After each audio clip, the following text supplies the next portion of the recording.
I hope you understood the first module there, what I went over with Chapter 5. If you didn't, you want to email me some questions, feel free to. I think this is the first time I've had to just record that particular lecture. Usually it's face-to-face and it gets kind of interactive so that people can figure things out. What I wanted to move on to now, though, was Chapter 6. And I think what would be a most useful thing to look at first is on page 171. Page 171 for both versions 8 and 9 is figure 6.4. It actually shows a normal distribution. And this kind of reaffirms the points I was making just a couple minutes ago. If somebody gets a z-score and it's right at 0, we know that 50% did better and 50% did worse.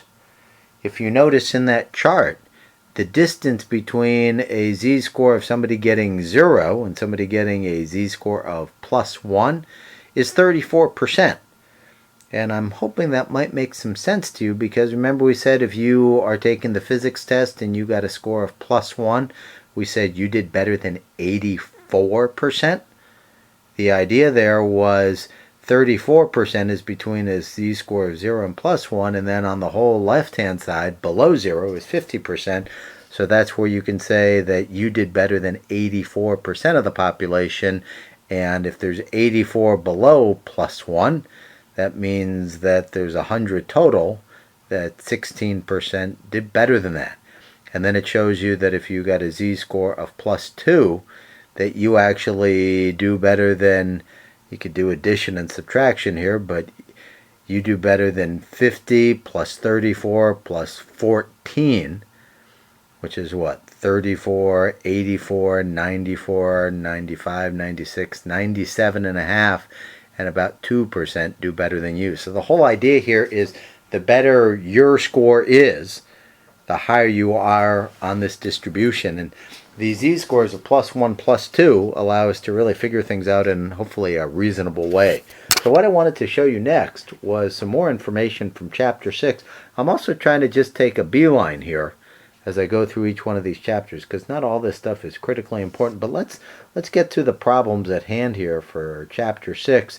Let's start with the first one here on IQ. We're all familiar with IQ, I hope. So what do we know about IQ testing? We know that if somebody gets a score in the middle, that it's 100, right?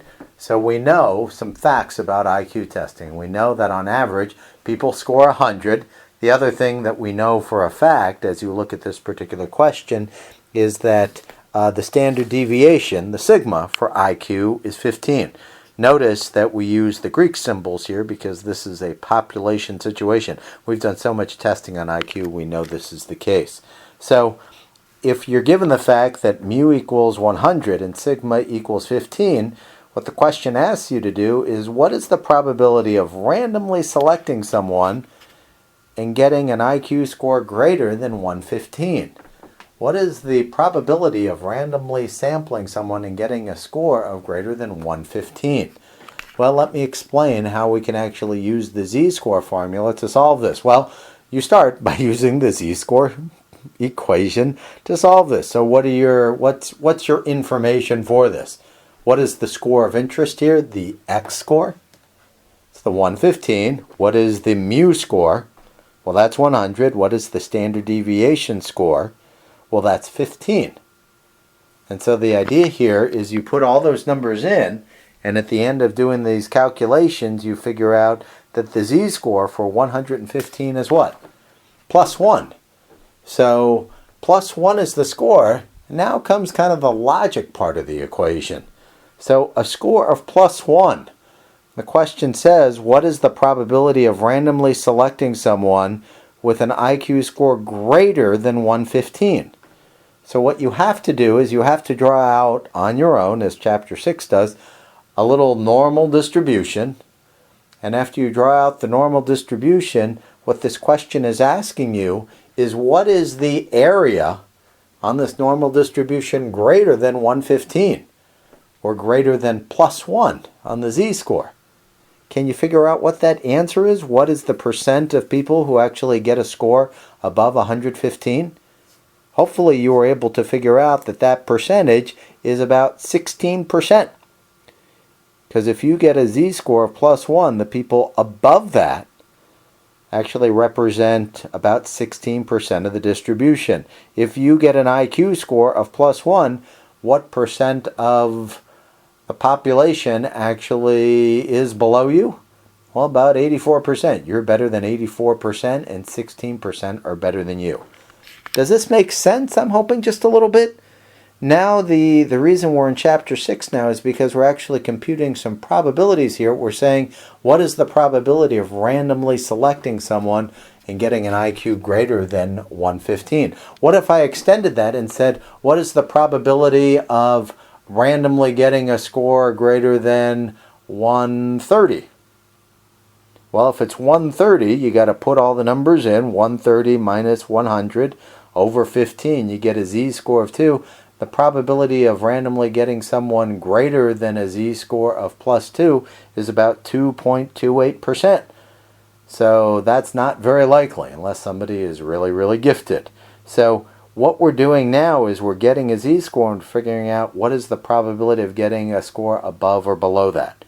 And notice there's one more problem here that I'm hoping we can still kind of do together. This problem says, well, assume height is normally distributed, which we know it is, and in the population, the mean is 68 inches.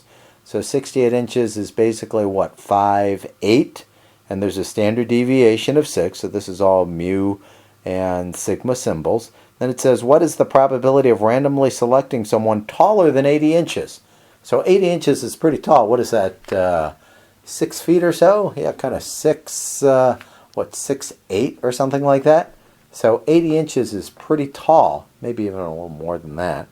But 80 inches is pretty tall here. So once again, how do you do the problem? Well, the way you do it is you take the 80, which is the x-score, minus the 68, and you get 12. You divide the 12 by the 6, and you get a z-score of 2.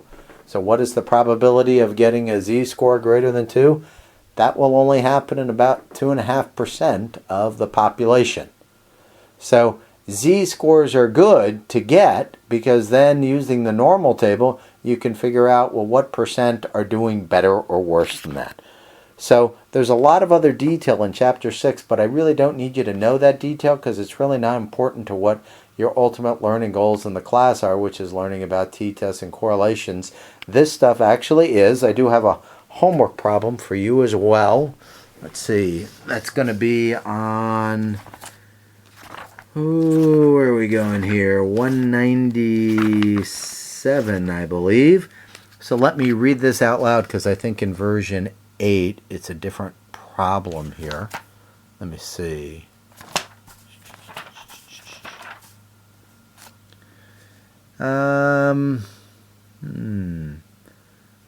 Yeah, it's a different problem. So those of you who have version 8, just try to write this one down. It says a normal distribution has a mean of 50, it's problem 13, has a mean of 50 and a standard deviation of sigma equals 12.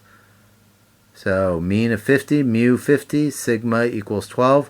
For each of the following scores, indicate whether the tail is to the right or the left of the score and find the proportion of the distribution located in this tail.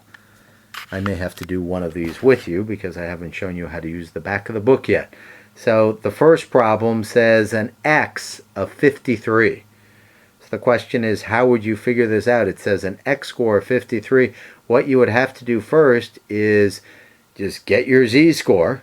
So it would have to be, what, 53 minus 50, which is a score of what here? A score of 3. And then it's 3 divided by 12, the sigma. So you basically get a score of 0.25. What you then have to do is go into the back of the book, into that table in the very back, the table I couldn't find before. I think it was Appendix B. And at the very start of that, we said what the score here was, 3 over 12, or what, 0.25. You have to go to the Z column, and on your tables, you have to find the z-score of 0.25. It looks like in version 9, that's right on the top of the second column on page 699, and it says z of 0.25. So between 0 and that score is about 59% of the distribution. And so the proportion in the tail that's left is about 40%. So the way you would have to try to answer this, find the proportion located in the tail. If somebody got a score of 53, that would mean that there's about 40% of the people did better. So you kind of have to do this with each one, and we'll put you to the practice there and see. Remember, if it's below the score, you have to do things a little differently and go the other way. So see if you can figure this out. You can send me a draft. Just show me your work and show me what answers you get. Thank you very much. Bye-bye.